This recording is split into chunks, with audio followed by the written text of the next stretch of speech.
Welcome back to BCN news. Konaseema తిరుమలగా వర్ధిల్లుతున్న వాడపల్లి శ్రీ వెంకటేశ్వర స్వామి ఆలయంలో శుక్రవారం ప్రత్యేక పూజలు వైభవంగా నిర్వహించారు. మంగళ వాయిద్యాల నడుమ శ్రీ స్వామి అమ్మవార్లకు మేల్కొల్పు సేవ నిర్వహించిన అనంతరం ఐశ్వర్య లక్ష్మీ హోమాన్ని జరిపించారు. అర్చకులు శ్రీ స్వామి అమ్మవార్ల వసంత మండపంలో అష్టోత్తర పూజలను నిర్వహించగా ప్రత్యేక అలంకరణలో ఉన్న స్వామిని దర్శించుకుని భక్తులు తరించిపోయారు. Om Dream Veem Venkatesaya Swaha. Om Dream Veem Venkatesaya Swaha. Om Dream Veem Venkatesaya Swaha. Om Dream Veem Venkatesaya Swaha. Om Dream Veem Venkatesaya Swaha. Om Dream Veem Venkatesaya Swaha. Om Dream Veem Venkatesaya Swaha. Om Dream Veem Venkatesaya Swaha.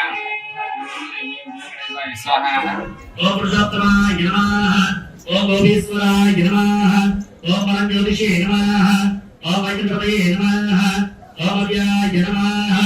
Om Sudhatarave Namaha. Om Yadavendraya Namaha. Om Nityamurvaye Namaha. Om Chaturvedatmanaye Namaha. Om Vishnave Namaha. Om Atinaya Namaha. Om Agnipriyaya Namaha. Om Dharmaye Namaha. Om Sarvadaye Namaha. Om Nirmaya Namaha. Om Javabhujaya Namaha. Om Chaturbhujaya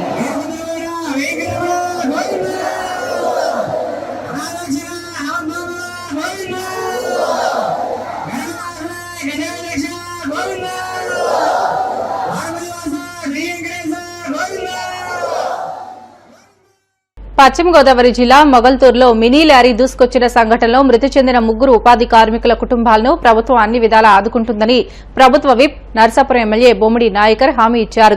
ఎన్జీఆర్ఎస్ కింద మంజూరైన insurance మొత్తం 6 లక్షల రూపాయలను, ప్రమాదంలో చనిపోయిన 3 కుటుంబాలకు 2 లక్షల చొప్పున పరిహారాన్ని ఎమ్మెల్యే నాయకర్ అందించారు.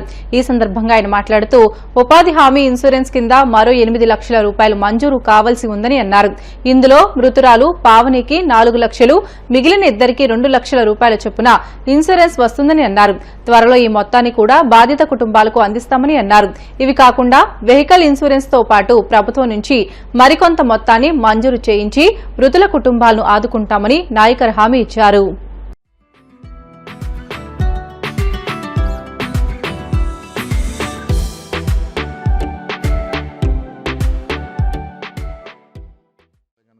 చాలా దారుణమైన సంఘటన. వ్యాను మరి ఉపాధి హామీకి పనుల కోసం వెళ్తున్న వారి మీదకి వచ్చి మరి ఆ రోజు తిరగబడడం చూస్తాం. మరి అక్కడికి 2 మహిళలు చనిపోయారు. అదేవిధంగా మరి ఈ రోజున మరి నిన్నటి నుంచి కూడా తీవ్ర దెబ్బలతో ఉండి మరి ఈ రోజున గుంటూరు హాస్పిటల్, జీజీహెచ్ హాస్పిటల్లో కూడా మరి గుబ్బల మాణిక్యాలరావు గారు ఆయన కూడా వాళ్ళ మృతి చెందడం చూసాం.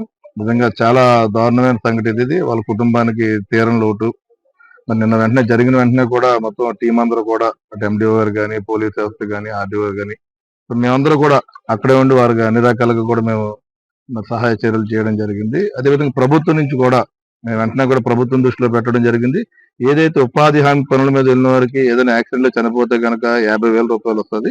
దాన్ని సరి చేసుకుంటూ ఈ రోజున ఒక్కో వ్యక్తికి కూడా 2 లక్షల రూపాయలు వచ్చే విధంగా కూడా మరి అదేవిధంగా మరి ప్రభుత్వం నుంచి మేము ఇవాళ మరి ప్రభుత్వ అధికారి కూడా ఇక్కడ రావడం, డైరెక్టర్ గారు ఆయన కూడా వచ్చి ఆయన చేతుల మీదుగా కూడా మరి 2 లక్షల రూపాయల చెక్ ని మరి ఏదైతే గంగా గారికి కానీ అదేవిధంగా మాణిక్యాలరావు గారికి ఇక్కడ ఇవ్వడం జరిగింది. అదేవిధంగా పావని గారికి కూడా మరి ఆవిడ కూడా మరి మృతి చెందడం, మరి ఆవిడ కూడా 2 లక్షల రూపాయలు చెక్ ఇవ్వడం జరిగింది.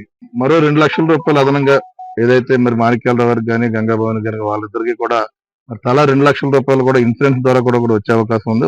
మరి ప్రభుత్వం నుంచి వస్తుంది ఇన్సూరెన్స్ కూడా. మరి పావని గారికి కూడా 4 లక్షల రూపాయలు, 2 లక్షలు ఏమో ఒక రకమైన పథకం, రెండోది కూడా 4 లక్షల రూపాయలు కూడా మరి పావని గారు కూడా వచ్చే విధంగా ప్రభుత్వ ఇన్సూరెన్స్ ద్వారా వస్తాయి. అదేవిధంగా వీళ్ళకి ఏదైతే వెహికల్ ఉందో, వెహికల్ యాక్సిడెంట్ చేశారు కదా అతను కూడా ఇన్సూరెన్స్ క్లెయిమ్ ఉంది కాబట్టి వారు కూడా రాబోయే ఏదో ఒక 1 ఇయర్ తర్వాత కూడా 10 లక్షల రూపాయలు ఒక్కొక్క మృతి ఒక్కొక్కరు కూడా 10 లక్షల రూపాయలు వచ్చే విధంగా అవకాశం ఉంది. అలాగే వెహికల్ నుంచి కూడా నేను పోలీస్ డిపార్ట్మెంట్ కూడా మాట్లాడాను. వాళ్ళ దగ్గర నుంచి కూడా కొంత అమౌంట్ ఏమైనా ఇప్పించి వాళ్ళ కుటుంబాలను ఆదుకోవాలని చెప్పి నేను చెప్పడం జరిగింది. వారి నుంచి కూడా కొంత అమౌంట్ సేకరించేసి మరి వీళ్ళందరికీ కూడా మృతి చెందిన వాళ్ళందరూ కూడా ఇప్పించే విధంగా కూడా మేము సహకరిస్తాం చేసే సందర్భం. ఎందుకంటే వీళ్ళందరూ కూడా పాపం బాగా పేద కుటుంబాలు. వారందరూ కూడా మరి ఏ రోజుకి ఆ రోజు కూలి పనికి వెళ్ళి చేసుకోకపోతే కనుక వాళ్ళ కుటుంబం గడవనది చాలా నిజంగా కూడా వాళ్ళందరూ కూడా చాలా ఇబ్బంది పడుతున్నారు. అదేవిధంగా మరి పావని గారు కూడా 2 అమ్మాయిలు ఉన్నారు. 2 కూడా చదువుకున్నారు. ఏదో కష్టపడి కూలి పని చేసుకుని పిల్లల్ని కూడా చదివించుకునే పరిస్థితి. మరి వాళ్ళ పరిస్థితి చూస్తే కనుక చాలా దయనీయకరంగా ఉంది. వాళ్ళందరూ కూడా మేము నిన్న కూడా చెప్పాము, ప్రభుత్వం నుంచి పూర్తి భరోసా ఇస్తామని చెప్పి. అదేవిధంగా ఈ రోజున కూడా మరి ప్రభుత్వం నుంచి డైరెక్టర్ గారు కూడా వచ్చి విజయవాడ నుంచి మరి అందరూ కూడా 2 లక్షల రూపాయలు చెక్ ఇవ్వడం, రాబోయే రోజుల్లో ఇన్సూరెన్స్ కూడా ఏదైతే ఉందో మేము అది కూడా అందిస్తామని చెప్పి ఈ సందర్భంగా తెలియజేస్తున్నాను. నేను మా మంత్రిగా ఉన్నటువంటి పవన్ కళ్యాణ్ గారి దృష్టిలో కూడా తీసుకెళ్ళడం జరిగింది. మరి తక్షణం ఆయన కూడా స్పందించి మరి వెంటనే కూడా అక్కడ మరి 50,000 రూపాయలు ఇన్సూరెన్స్ కూడా మరి 2 లక్షల రూపాయలు ఇచ్చే విధంగా కూడా మరి డిప్యూటీ మంత్రి గారు మరి పవన్ కళ్యాణ్ గారు చొరవ తీసుకుని రాష్ట్ర ప్రభుత్వ ప్రధాన కార్యదర్శి కె విజయానంద్ అమరావతి సచివాలయం సీఎస్ కాన్ఫరెన్స్ హాల్ నుంచి అన్ని జిల్లాల కలెక్టర్లు, ఎస్పీలతో వీడియో కాన్ఫరెన్స్ ద్వారా మాట్లాడారు. ఈ వీడియో కాన్ఫరెన్స్ కు కాకినాడ కలెక్టరేట్ నుంచి ఎస్పీ బిందు మాధవ్, వివిధ శాఖల జిల్లా స్థాయి అధికారులతో కలిసి జిల్లా కలెక్టర్ షణ్మోహన్ హాజరయ్యారు. ఉచిత ఇసుక సరఫరా, సోలార్ ప్రాజెక్టులకు భూసేకరణ, సమ్మర్ స్టోరేజ్ ట్యాంకుల ఫిల్లింగ్ కు అవసరమైన కార్యాచరణ ప్రణాళిక, త్రాగునీటి సరఫరా, ఎంఎస్ఎంఈల సర్వే, నియోజకవర్గాల్లో ఎంఎస్ఎంఈ పార్కుల ఏర్పాటు, స్వర్ణాంధ్ర, స్వచ్ఛాంధ్ర తదితర అంశాలపై జిల్లా కలెక్టర్లు, ఎస్పీలతో సీఎస్ చర్చించారు. దళితులు, బహుజనుల అభ్యున్నతికి అహర్నిశలు కృషి చేస్తామని మన్యం జిల్లా పార్వతీపురం ఎమ్మెల్యే బోనెల విజయ్ చంద్ర పేర్కొన్నారు. సీఎం చంద్రబాబు సామాజిక న్యాయం కోసం కట్టుబడి ఉన్నారని, ప్రతి దళిత కులానికి సామాజిక న్యాయం జరుగుతుందని, అందుకోసం సీఎం ఎంతో శ్రమిస్తున్నారని అన్నారు. ఎన్డీఏ కూటమి వచ్చిన తర్వాత దళితులకు సామాజిక న్యాయం జరుగుతుందని ఆయన తెలిపారు. ఎన్డీఏ కూటమి వచ్చిన తర్వాత దళితులకు మళ్ళీ సామాజిక న్యాయం అనేది ఖచ్చితంగా జరుగుతుందని మేము గర్వంగా చెప్పుకోవడం జరుగుతుంది. మా అధినాయకుడు చంద్రబాబు నాయుడు గారు సామాజిక న్యాయానికి ఎప్పుడు కట్టుబడి ఉంటారు. 59 దళిత కులాల్లో ఇవన్నీ కూడా ఉపకులాలు మన ఇప్పుడున్న ఎస్సీ పాపులేషన్ లో. అందులో ప్రధానంగా 2 ప్రధాన కులాలు అంటే మాదిగ, మాల, వారే ఇప్పటికీ అభివృద్ధి చెందుతూనే ఉన్నారు. మిగతా కులాలు ఏవి కూడా అంటే కొన్ని దౌర్భాగ్యమైన పరిస్థితి ఏంటంటే కొన్ని కులాలు ఇంతవరకు కూడా కాలేజీలకు వెళ్ళిన పరిస్థితి ఉంది.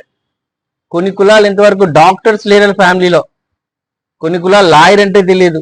అవన్నీ పక్కన పెడదాం. ఇంకా కొన్ని కులాల్లో టీచరు ఉద్యోగం చేస్తున్న, గవర్నమెంట్ ఉద్యోగం చేస్తున్న కులాలు కూడా ఉన్నాయనంటే అది సామాజిక న్యాయం ఎక్కడ జరుగుతుందనే విషయాన్ని మీ అందరికీ గుర్తించాల్సిన అవసరం ఉంది. అందుకే ఎన్నికల్లో ఇచ్చిన హామీ ప్రకారం ఎస్సీలో ఉన్న ప్రతి కులానికి అవకాశం ఇవ్వాలి అనే ఉద్దేశంతోనే ఎస్సీ వర్గీకరణ జరిగింది. మీ అందరికీ తెలిసిందే. అసెంబ్లీలో బిల్లు పాస్ చేయడం, కేబినెట్ లో ఆమోదం తీసుకోవడం, ఆర్డినెన్స్ పాస్ చేసి గవర్నర్కి ఇవ్వడం, గవర్నర్స్ కూడా అప్రూవ్ చేయడం, ఈ ఆర్డినెన్స్ ఇప్పుడు గెజిట్ కూడా మారడం. అంటే రేపు రాబోతున్న ప్రతి ఉద్యోగంలో ఇంతవరకు అవకాశం పొందలేని ఎస్సీ కులాలు కూడా అవకాశాన్ని పొందుతాయని గర్వంగా చెప్తున్నాను. ప్రతి ఒక్కరికి సమానంగా అవకాశం ఇచ్చే ఆలోచన చంద్రబాబు నాయుడు గారిది. ఇందులో 3 గ్రూపులుగా విడదీస్తున్నారు. ఇంతకు ముందు మీ అందరికీ తెలిసిందే ఏ, బి, సి, డి ఉండేది. ఇప్పుడు ఏబిసిగా విడదీయడం జరిగింది. ఏలో మా సోదరుల్ని రెల్లి కులస్తుల్ని పెట్టడం, బిలో మాదిగ ఉపకులాలను పెట్టడం, సిలో మాల ఉపకులాలను పెట్టడం జరిగింది. అయితే ఇప్పుడు 2021కి ఉన్న సెన్సెస్ విధానాన్ని తీసుకొని ఆ జనాభా ప్రాతిపదికన ఇప్పుడున్న రిజర్వేషన్ 2021 రాబోతున్న దానికి, అంటే ఇంతకు ముందు వరకు మనకున్నది 2011 వరకే ఉన్నాయి. ఇప్పుడు మామూలుగా ఊహాజనకంగా తీసుకున్నదే 2011ని తీసుకొని 2011కున్న సెన్సెస్ ని తీసుకొని రేపు రాబోతున్న 2021కి మళ్ళీ మార్పులు ఉంటాయి. ఎందుకంటే ఈ సెన్సెస్ అనేది గవర్నమెంట్ ఆఫ్ ఇండియా నుంచి చేయాల్సిన అవసరం ఉంటుంది. అందుకని ఇప్పుడుకున్న 2011 సెన్సెస్ లో ఉన్న జనాభా ప్రాతిపదికన దీన్ని డివైడ్ జరిగింది. ఇందులో రెల్లి కులస్తులకి అప్పటికి ఇప్పటికి జనాభాలో చాలా ఎదుగుదల ఉందనని వాళ్ళ మేజర్ డిమాండ్ ఇవ్వడం కూడా జరిగింది.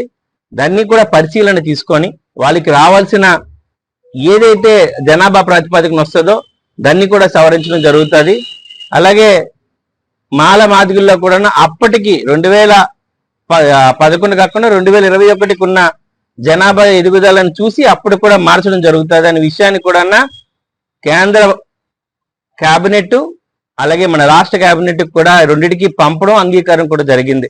మొదటికి ఏం చెప్తున్నంటే రేపు రాబోతున్న డిఎస్సీల్లో ప్రతి ఒక్కరికి సమన్వయం జరుగుతుందని ఈ కేటగిరైజేషన్ ద్వారా మేము హర్షం వ్యక్తం చేస్తున్నాం. మేమందరం కలిసే ఉంటాం. ఎన్డీఏ ప్రభుత్వం ఎప్పుడు కూడా ఒకటే మాట చెప్తుంది, బహుజనులైన ఎస్సీ ఎస్టీ బీసీల అభ్యుదయం కోసం ఎప్పుడు కష్టపడుతూ ఉంటుందని మరొకసారి తెలియజేస్తున్నాం. ఈ గొప్ప అవకాశాన్ని మా యొక్క స్టూడెంట్స్, మా యొక్క ఈ జనాభా అందరూ కూడా వాడుకొని వాళ్ళ అభివృద్ధిలో వాళ్ళు ముందుంటారని, ప్రభుత్వం తరపున ఎన్నుకోబడ్డ మేము కూడా ఈ యొక్క దళిత సమాజానికి కోసం కానీ బహుజనుల సమాజం కోసం కానీ అహర్నిశలు కష్టపడతాం. మా అధినాయకుడు ఇచ్చిన ఆదేశాల ప్రకారం ముందుకెళ్తామని తెలియజేస్తూ మీ అందరికి కూడా మరొకసారి వచ్చినందుకు ధన్యవాదాలు తెలియజేసుకుంటున్నాను. జై భీమ్. వార్తలు ముగించే ముందు ముఖ్యాంశాలు మరొకసారి. పాలకొల్లు నియోజకవర్గంలో మన రైతు మన రామానాయుడు కార్యక్రమం. శివదేవుని చిక్కాల బల్లిపాడు గ్రామాల్లో 1.71 కోట్లతో పంట కాలువల గ్రావెల్ రహదారి పనులకు శంకుస్థాపన చేసిన మంత్రి నిమ్మల.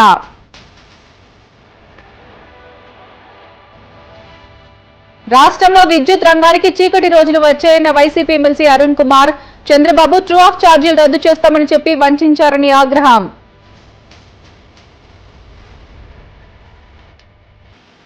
విద్యుత్ ఛార్జీల పేరుతో చంద్రబాబు పేద ప్రజల నడ్డి విరుస్తున్నారు.